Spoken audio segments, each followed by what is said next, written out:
Welcome to the Next Level Income Show, where our goal is to take your income, your investments, and your life to the next level. I'm Chris Larson. And I'm Caleb Wellborn. Today, our guest is Bryce Robertson, a real estate investing entrepreneur, educator, and author originally from Australia. He has traveled over 50 countries, over 6 continents in search of greater wisdom and prosperity, and has owned businesses in 5 countries over 3 continents.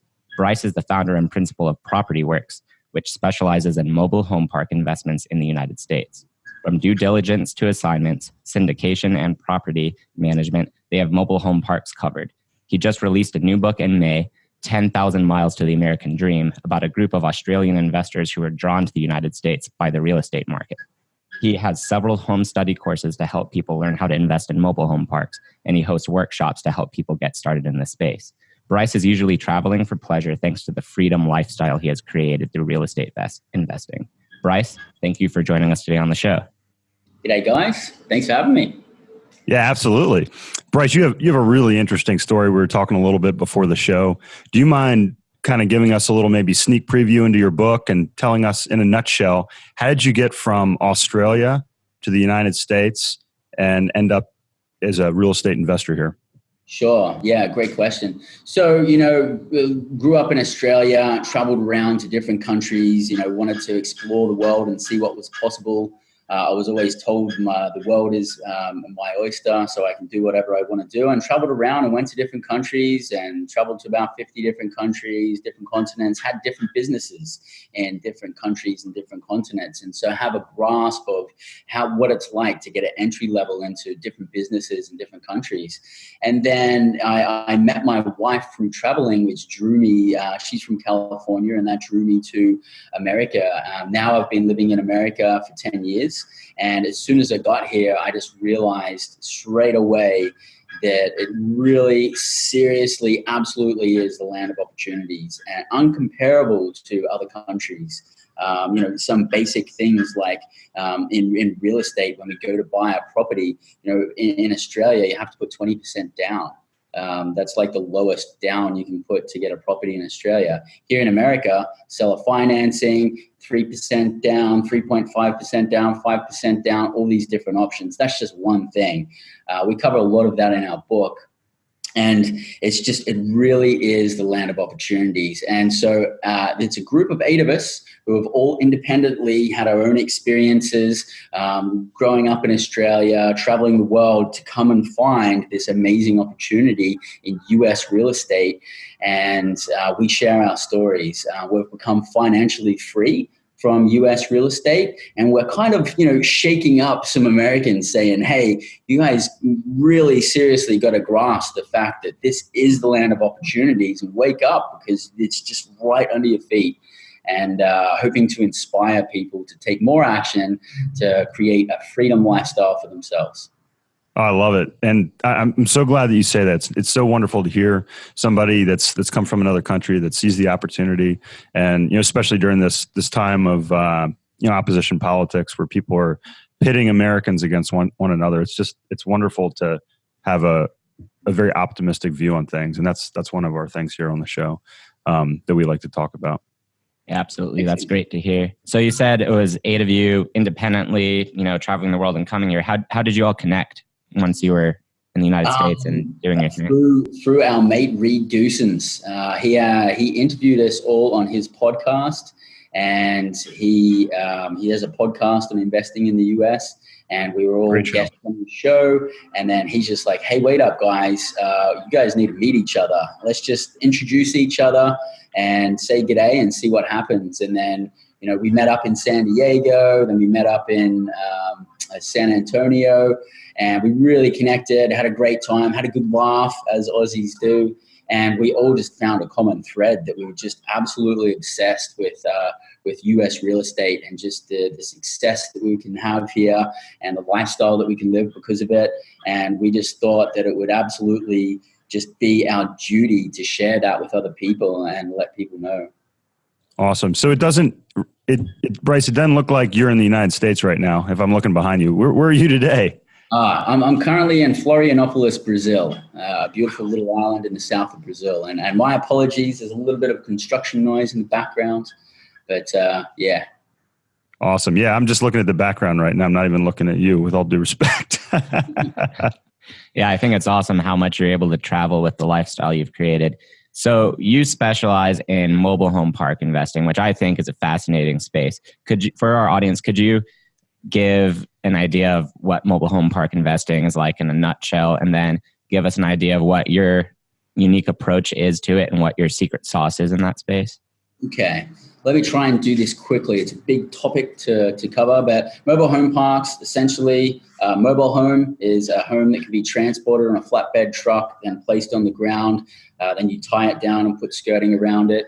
Even though they're mobile homes, essentially, once they get placed in space, in place, they're pretty much going to stay there, because it costs about $5,000 to $10,000 to move or transport and set a mobile home up. And most people that live in mobile home parks or mobile homes, because it's affordable housing, don't have that extra money in the bank.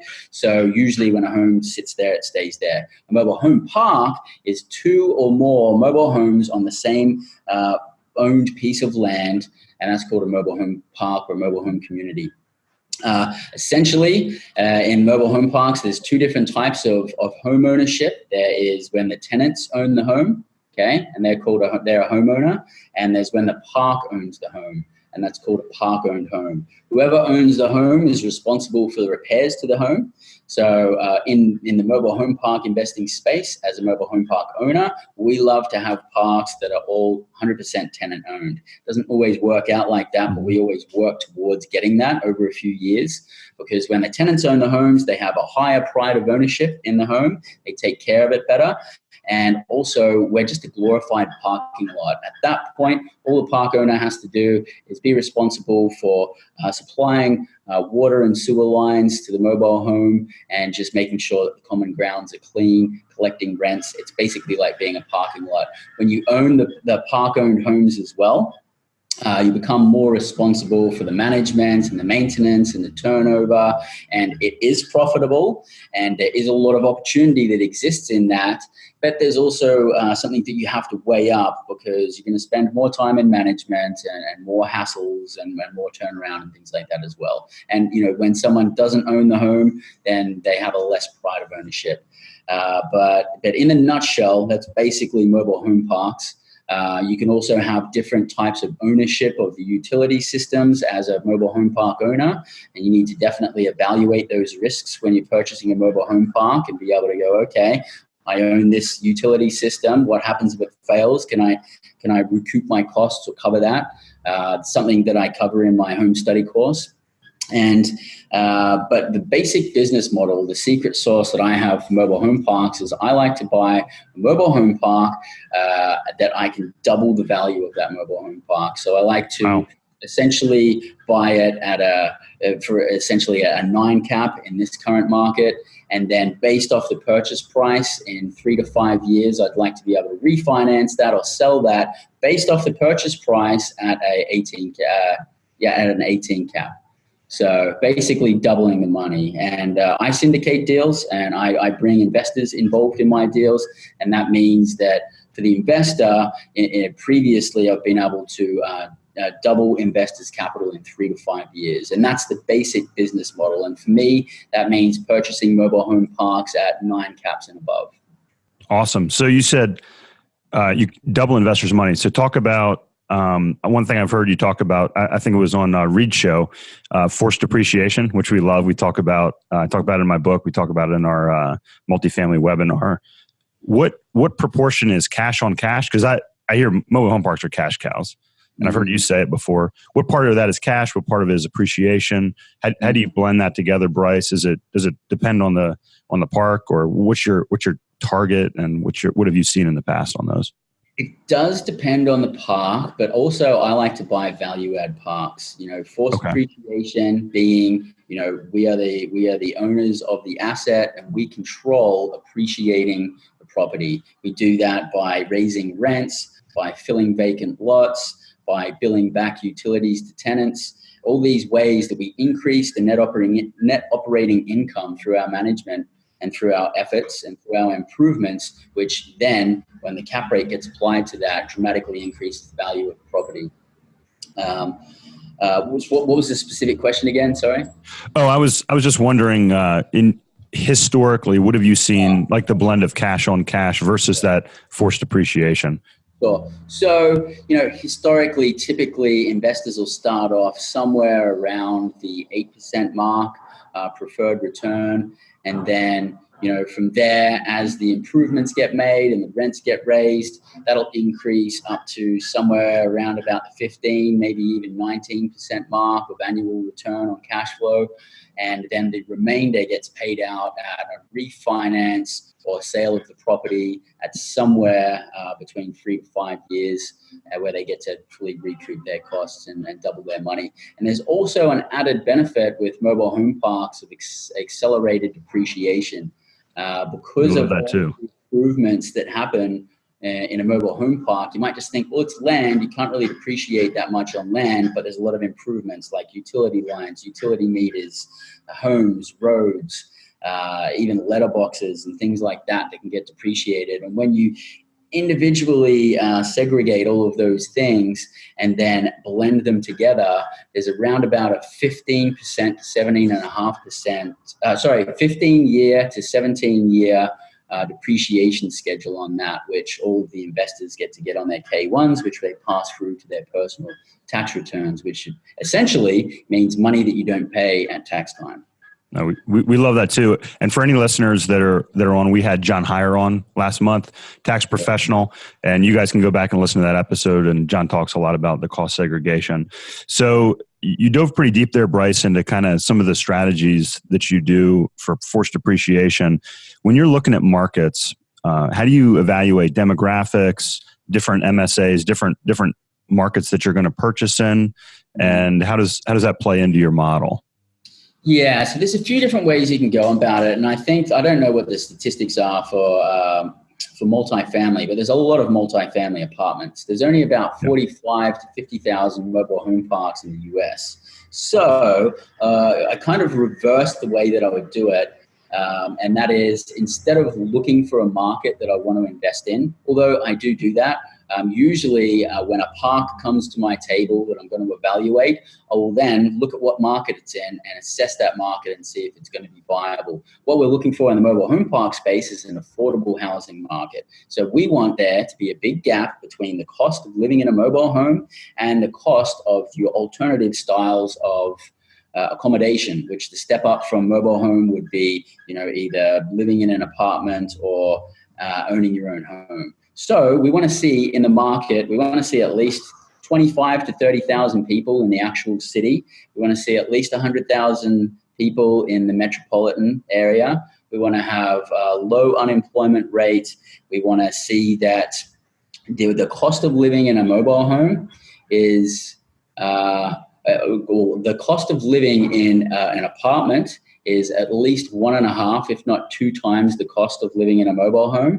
And we also want to see that median house pricing is over $100,000. If you're in one of those kinds of markets, you put out a test ad and then you get a bunch of calls in for people wanting to stay in a mobile home, then you know that you're in an affordable housing market. And that's really what we're looking for. We're looking for affordable housing, because I think the statistics say that in America, there's about 1/3 of Americans that are in the need of affordable housing. Now, sure, that might be a bit thwarted because there's elderly and children mixed in there, but nonetheless, there's around about 1/3 of the statistical people in the U.S. that need affordable housing, and there's only 45,000 mobile home parks. So if you've chosen the right market, your phone should be ringing off the hook, and that's really an amazing advantage that we have in the mobile home park space. No, there's a huge crisis here in Asheville with affordable housing, which I know you're familiar with the Asheville market to a degree, Bryce. I was in Colorado visiting my uncle here about 2 months ago now, I guess it was. Actually, no, a few more than that, 4 months ago, around the turn of the year. And I saw some really cool mobile home parks. And I was mentioning to my uncle, we were talking about affordable housing and how do you solve that? And I said, this seems like a great area out here because there's a lot of land. There's a huge gap in terms of, affordability and, where do people go? There's a lot of immigrants that have moved there for the job market to Colorado over the past couple of decades. And it's really neat, some of the innovations that we've seen in mobile homes and manufactured housing over the past few years. So it seems like it could be a great fit in a lot of different markets. Yeah, absolutely. So one of the reasons we wanted to feature you on the show is your philosophy around money and freedom, and how it's not really about the money, it's about the options it gives you and the lifestyle you can live. I know you love traveling, and as I get older, I want to be able to travel more and more as well. So could you go a little bit more in depth on that philosophy that you have? I mean, the interesting thing is each year I always set goals, and I always set goals in the different areas of my life, wealth generation, relationships, spirituality, having fun, and traveling, and all the different areas of my life. And the interesting thing is, in the beginning, it was all about wealth generation, but then once I created financial freedom, once the burden of worrying or thinking or being concerned about money goes away, your life changes. Things definitely change. You start to think about things differently, and you start to reframe what's more important. And once that's taken care of and that grows and that takes off, then you can focus on the things that are more important. And everybody has their own thing that is their reason why, or the things that they want to do when they become financially free. And I think that's something that people should think about more in the beginning and start doing more from the beginning. Because, for me, it's spending time in relationships, dedicating more time to my wife, traveling more, hanging out with friends, being in nature, being in the wilderness, and things like this. And interestingly, those things cost no money. But when I've found myself not being concerned or having the burden of worrying about money, they're the things that are really important. And they're the things that I have a lust for in life. And I also have a very strong passion for real estate. And that's been a very good catalyst to live the life that I want to live. But I'm all about teaching people how to, think about what it is that you really enjoy. Because, you get the money, what do you want? Do you want the suit and the Mercedes and the Ferrari? Most of the time, people don't find satisfaction in that, or they will find temporary satisfaction. But what will really get people going is being able to buy a car for their mother, or being able to buy a house for their children, or put their children through education or something like that. And these are the more important things that I think most investors aren't really talking about, not really thinking about in the beginning. And you can easily find yourself working in the real estate game and creating wealth. And the next thing you know, you're working 12 hours a day, 7 days a week, and you essentially have a job again. For me, that doesn't work. But some people, they love doing that kind of thing. But you got to think about what it is that you really love and start creating that, because that's what this is all about. And it's about living a freedom lifestyle. And I truly believe that in America, each of us has the opportunity to live a true freedom lifestyle that we want to. And it's just there. We're all 3 feet away from it. And I really want people to really get that. Awesome. Yeah, we love to ask our investors why. Why are we talking about this? What do you want to get from whether it's financial freedom? What do you want more of in your life? And I truly believe that when we have that freedom, like you're talking about, Bryce, we can focus on what we're passionate about. For some people, like for me, it's my young boys. For other people, it's volunteering. It's spending time, traveling and having experiences, and it obviously changes through life. It's wonderful to hear you say that. It's one of the reasons we're in Asheville. We talked a little bit about that before the show. People that are conscious about the choices they make and do that. And I think, if you can help more people achieve financial freedom, they can do more good in this world, and hopefully not just be happier personally, but have the whole world be happy. So, kind of a 2-part question. How long did it take you from when you decided on real estate and your path to financial freedom till you got there? So it would have taken about 3.5 years from the first decision in real estate to become financially free. And it was 2.5 years from the time that I started in mobile home park investing. So that's awesome. That's a fast track. Yeah, mobile home parks really just accelerated it. I mean, seriously, if you buy the right size mobile home park, you really only need to have a handful of mobile home parks to dramatically change your life. And if you have 5 or more mobile home parks, then it's like just absolutely amazing. You can start helping so many other people. What advice would you give your 25-year-old self if you go back in time? like the Chinese proverb goes, when's the best time to start investing? 20 years ago, and when's the second best time now? I would have started investing much earlier. And really, you guys are creating an amazing platform here for people to learn education. There's so many ways that people learn to invest in real estate, and just get a little bit of education, team up with somebody who has experience and who has a proven track record, and then go out there and get deals.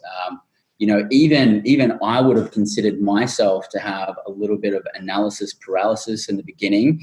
And I wish I had have gone out there and just put in offers straight away. And I believe I would have become financially free even quicker. But yeah, just go out there and get started. Don't wait another day. Don't think about it. Don't think, oh, that sounds cool, but I can't do it. Literally anybody can do it. When I first started in real estate, I met this old couple who looked like, they looked like they just jumped straight off a cruise ship. And I remember sitting there talking to them about the tens of properties that they owned. And I'm like, what, you guys can do this? I can do this. Everybody. Yeah. And it really is true. We live in the States. We live in America. It's a land of opportunities. Go out there and do it. And I wish I had it started earlier. That's great advice. So for anyone who's listening, who's getting all fired up about this right now, what's one simple actionable thing they can do as soon as they turn off the podcast or stop watching on YouTube to go do to take that first step to get everything moving? Get educated. Get educated on the type of real estate that you want to get involved in. Get that education, and then you're going to take it from there. So yeah, get educated, get a mentor, go out there and go for it. None of this means anything unless you're out there putting in offers. But before you put in offers, you need to get educated. So I'd say get educated. So if people want to get educated on this space, Bryce, your new book just launched. You have some upcoming courses. Do you mind sharing with our audience the best way to get in touch with you to see those resources that you have to offer? Yeah, I teach mobile home park investing. I teach syndication. And then there's my book as well. If you guys want to get in touch with me, the best way to reach me is by email. That's bryce@realestatemate.com. Awesome. Well, we will make sure we have links to all that in the show notes. And if anybody wants to check that out, we'll also have your website on there as well. Beautiful. Excellent. Sounds great. Bryce, thanks so much for joining us on the show today. Absolutely. Thanks a lot. Thanks for the questions. Enjoy Brazil. Oh, I will. Thanks, guys. I'm going to go surfing now. Awesome. I'm jealous.